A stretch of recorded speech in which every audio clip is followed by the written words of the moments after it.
Okay, so we're back in the Gospel of Luke. We're on the road with Willie Nelson, and Jesus is going to be confronted by a lawyer, and this is probably, I don't know, maybe the most famous of the stories that Jesus told. There are really two most famous. One, of course, the Good Samaritan, the other perhaps the prodigal son. But, we've all heard this story since we were children.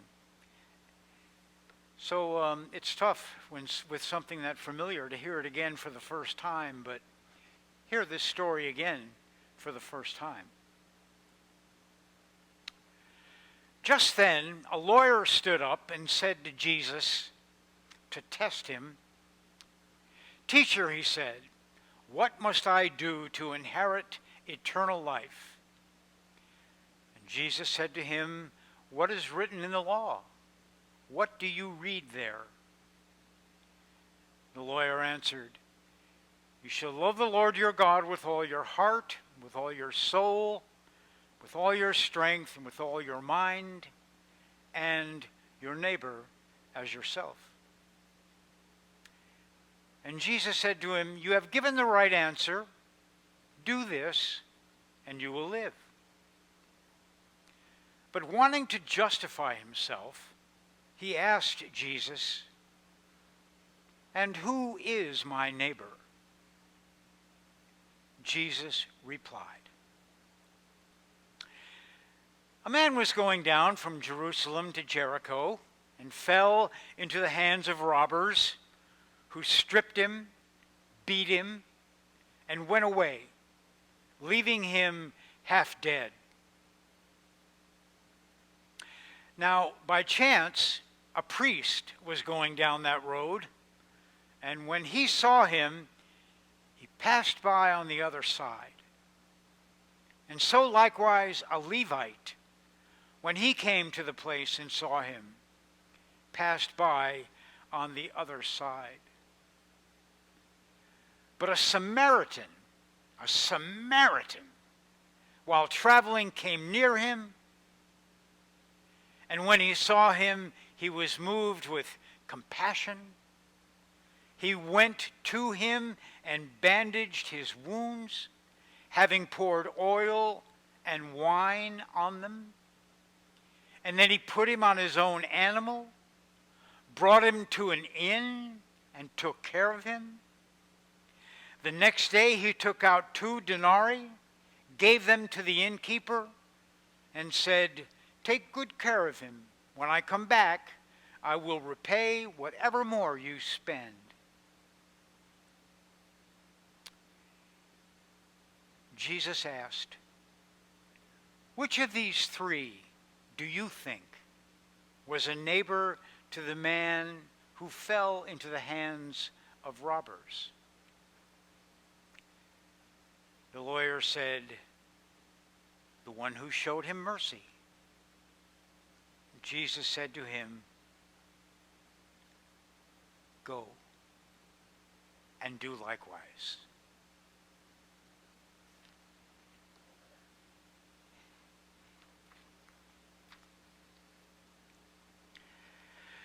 So we had a bit of a heat wave a couple of weeks ago. We're looking forward to another one right around the corner.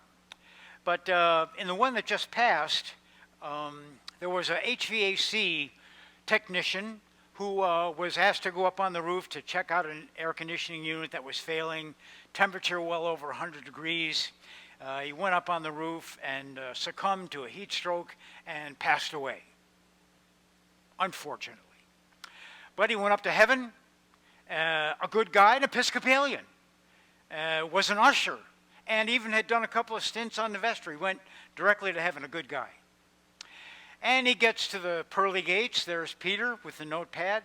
And Joe, good to see you. Sorry about the heat wave and the heat stroke, but I'm sorry, but there's been a bit of a glitch in the paperwork. Everything's not really together. You're going to have to go to hell for a while.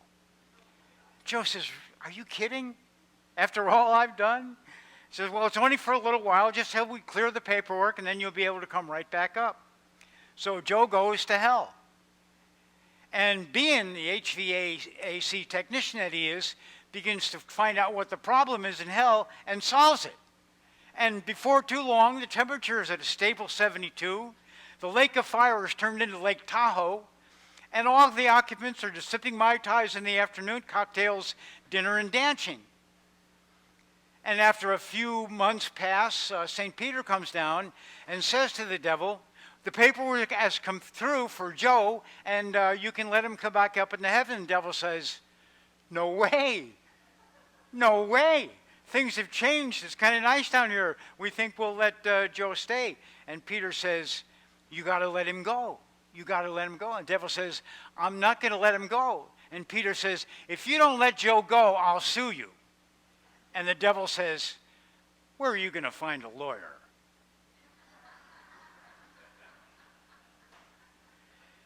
What did Shakespeare say in King Henry VI? First thing we do, kill all the lawyers. I don't know why lawyers have such a bad rap. You know, I remember asking my dad when he was later, maybe about 70 years old, maybe more. He had been a physician, you know, a GP, surgeon, all that. I said, Dad, if you were really diagnosed or misdiagnosed with a kind of obscure medical ailment, what percentage of your profession would you trust to accurately diagnose what was wrong? And he didn't think very long, but he said, you know, maybe about 5%. Maybe about 5%. I mean, in the medical profession, you got 5% that are, I mean, they're almost gifted, they're intuitively gifted to diagnose and know what's wrong with somebody. And then you got a bunch in there, I mean a lot, that are, you know, actually pretty good. They're trained, they're smart, they knew what they're doing, their hearts are in the right place, and they get the job done. Vast majority. And then, you know, at the lower end, you have people that are just getting away with murder. And the same is true with lawyers. You know, you got a bunch that are just absolutely good. I mean, have profound respect for the law and humanity. Hearts are in the right place, doing a great job. And then you have the ambulance chasers. And I'm going to say just on the spectrum, if it were 1 to 10, the lawyer that we're looking at today is right around 2. 2. You know, he puts a question. Now, this is what we would call, in modern parlance, we would call this fellow a theologian. Okay, he's trying to study the law of Moses and accurately interpret it for the circumstances that surround him in life. But he's also a smartass, and he knows it. And he wants to prove to everybody that he can one-up on Jesus. And, you know, I love these experiences because Jesus is going to squash him like a bug. Get him, Jesus. You know, I love that scene where they say, well, should we pay taxes to Caesar? You know, some smart aleck Pharisee. And Jesus always just puts them right in their place with love. Who does that? Jesus. So this teacher comes up and he wants to test. And the word in Greek has a lot more connotation, leads much more to trap. It's like what you do to an animal that you were after, rather than to ask a kind of a legitimate question to which you really wanted an answer. So this guy is hunting for bear, and he's going to wind up getting a lot more than he bargained for. And so, you know, he asks this question, what must I do to inherit eternal life? And I imagine that there's a significant number of people around that this guy is showing off in front of. Jesus is keenly aware of his motivations, as he always is. Well, you're a lawyer. You tell me. You know the law. How do you read it? And this is an interesting phrase. How do you read it? And in the Hebrew, of course, you know that the only thing that really appears on the paper are what we would call consonants. They don't include any vowels. So there's a lot of words in Hebrew that, you know, if you mix up phonetically or with different vowels, they can mean different things. And the rabbis, it was a great indoor pastime, was to sit down and figure out how to read it. How do you read it? How do you read it? And even as in modern contemporary New Testament scholarship or Old Testament scholarship, there's an entire array of how the scriptures are read. And so this question, how do you read it, would have been a quintessential rabbinic answer to the question. What is your perspective? I came across this little poem, which was interesting to me, in one of my resources on this particular passage and this particular lawyer. The poet, I guess, is anonymous. Here's what it says.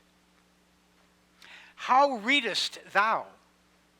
Christ's question must concern each praying one who would discern the real meaning of the book of books, when through its pages one with patience looks.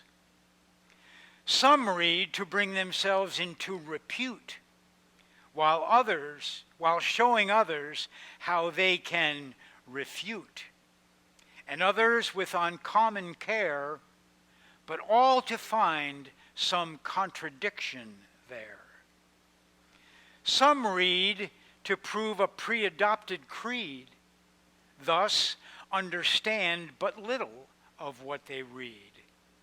And every passage of the book they bend to make it suit that all-important end. 'Tis one thing, friend, to read the Bible through, another thing to read and learn and then do. 'Tis one thing, too, to read it with delight, yet quite another to read it aright. How readest thou? And so here we have this context now, and it is adversarial. This lawyer wants to test Jesus, and Jesus answers with a story, which has become arguably the most sentimentalized, beloved, whatever word you want to use, story in all of the Bible, the story of the Good Samaritan. I mean, even as a little kid, my dad, one of the hospitals that he worked at was a Good Samaritan. There's hardly a city in the United States that doesn't have a Good Samaritan as an institution of one kind or another. My goodness, you travel all over the country, and if you're in an RV, what do you look for? The Good Sam nursing RV camps. You know, what are you trying to be? Some kind of a Good Samaritan? Whenever, you're walking with somebody and they want to help somebody else, what are you, some kind of a Good Samaritan? I mean, it's synonymous for a person that cares. The moral of the story is really, it's really quite obvious. I was asking a friend of mine, do you have an experience of a Good Samaritan experience that I might be able to share on Sunday? And she said, no, I don't, but do you? And I said, I do. So I was riding my bike, this was years ago, in the middle of July, hot. And I rode up Knoxville, Berryessa, that goes all the way from Lake Berryessa up to Lower Lake, beautiful, out in the middle of nowhere, hot. Turned down south to Middletown, then come back down Butts Canyon Road, and I parked my truck with a friend at the Pope Valley store, and all in all, it's a little over 70 miles. It's quite a ride, and it was hot. I mean, I was done. We came over the little hill there. Dave, what's the name of that hill at the end of Butts Canyon before you drop into Pope Valley? Snell Valley. So I get down there, and by now, both my legs are cramping. I'm out of water. I'm done. Only 7 miles from the truck, or less than that. And I told my friend, I said, I've had it. I'm done. I'm not going any further. You go on, get the truck, and come back and pick me up. And I was right there where the Etna Springs turn off for the little golf course is, that little road there. There's a big tree. And I got that far, and I laid my bike down. I didn't set it up against a tree. I laid my bike down, and I just laid down the road. I mean, I was done. Cars were going by, not a lot, not a lot of traffic, but I heard a motorcycle go by. And then I heard the motorcycle go by, and then I heard it slow down and then stop and come back toward me. And here's this motorcycle. I mean, we're not talking one of these multi-$1,000 brand new Harley Davidsons. This is one of the chopped out deals with the handlebars way up here and grizzly looking biker guy with a big beard and a leather thing and all that. And he said, pulls up next to me and says, "You okay, man?" I said, "Yeah, I'm all right. I'm just out of gas. I'm running here. My friend's going to be back." And he said, "I got some cold water here in my saddlebag. Can I give you some?" I mean, the last guy that I thought would stop was some grizzly-looking biker. When, everybody else in an air-conditioned SUV just, drove on by. And I was laying in the road and my bike was laying next to me. I mean, I could have been run off the road by a hit and run. You wouldn't have known. The biker was the one that stopped. And if you think the biker's bad, in comparison to this story with the Samaritan, one of my resources offered this similar story. Let's say that in a country where Indians and cavalry are at odds with each other, which they were in the American West. Let's say an Indian is trotting along one afternoon, in this country, and comes on a cavalryman with 2 arrows sticking out of his back, but he's still alive. Still alive. And the Indian stops, removes the arrows to the best of his ability, applies something to the wounds, throws the cavalryman over his horse, and takes him into the next town. What do you think the people in that town are going to think happened to that cavalryman? A Samaritan? I mean, the priest and the Levi, they go by on the other side. Man, I'm staying away from this one. How shocking it would have been when Jesus said, "But a Samaritan," who not only stops, but attends to the wounds. Not only stops and attends to the wounds, puts the man on his own vehicle. Not only tends to his wounds and puts the man on his own vehicle, takes him to the rest of the way down to Jericho, wherever, brings him to the inn and says, "Take good care of him. When I come back, I'll repay you whatever you spent." Who does that? The Samaritan. I'm telling you, if you ever feel let off the hook for racism, for looking down at another person, and after reading this story you continue to do that, you'll wind up where that HVAC guy wound up. It's the truth. I mean, this gospel has a very, very clear message. And it's not just, do nice things to the people that are beat up along the way. It's that if you don't overcome prejudice, you have made no progress on the spiritual journey. If your heart hasn't been touched by the love of God as a result of this story and as a result of your faith, you're getting nowhere. On a scale of 1 to 10, how's your Christianity holding up? When you think of people that hold a different political viewpoint than yours, how's your Christianity holding up? When you look at the recent decisions that are being made by the Supreme Court, how's your Christianity holding up? When you look at, gay parades, pride parades, or, whatever, how's your faith holding up for you? I mean, it goes on and on. Go and do likewise. Go and do likewise.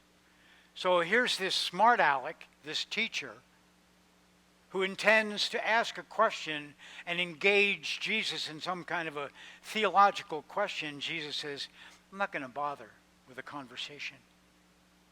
I'm going to change your heart." Now, one of the things that the earliest readers and translators or, interpreters of the Bible, they call the church mothers and fathers, one of the things that they really enjoyed doing was to turn these parables, these famous stories, into allegories. What do we have here? Well, we've got Jerusalem, and just so you see it, we've got Jericho.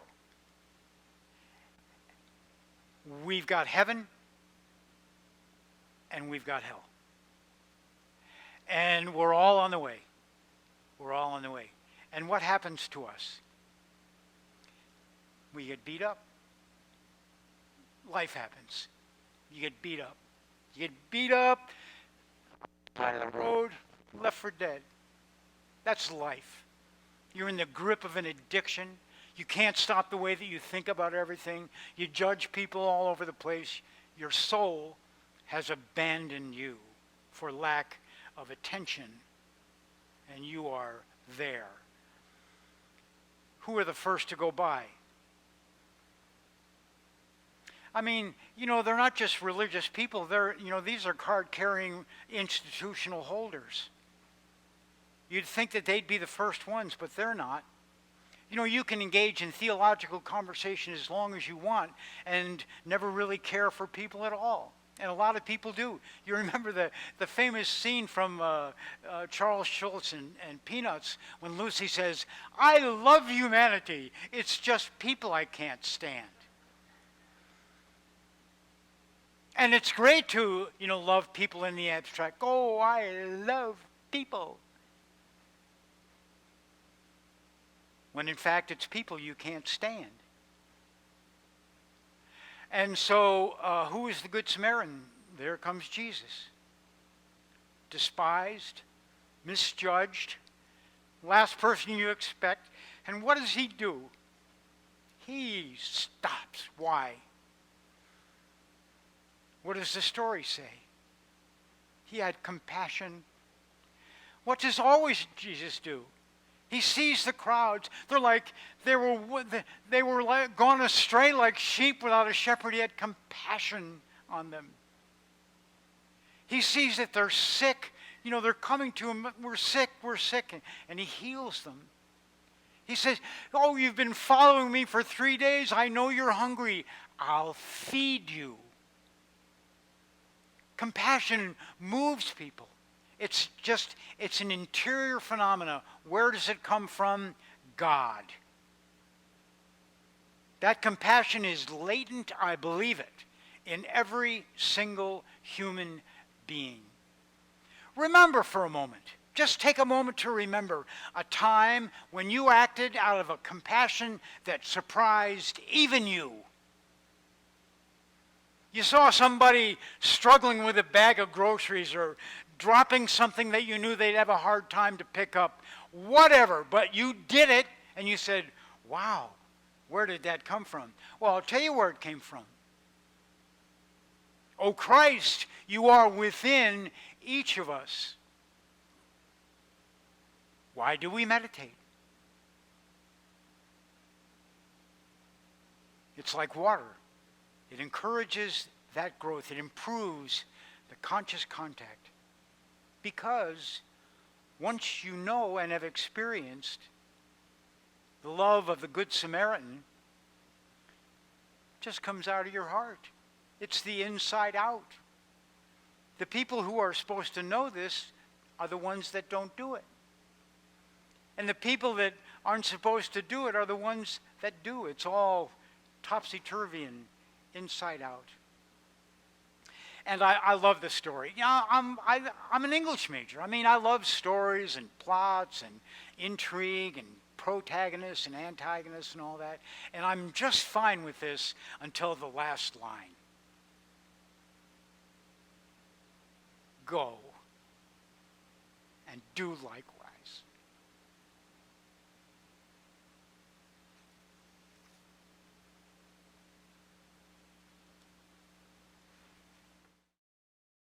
Contributions to St. Luke's Episcopal Church help to make the digital ministry and other outreach within the community possible. If it is in your heart to make a donation, St. Luke's secure PayPal link, as well as the church's mailing information, may be found in the description of this video.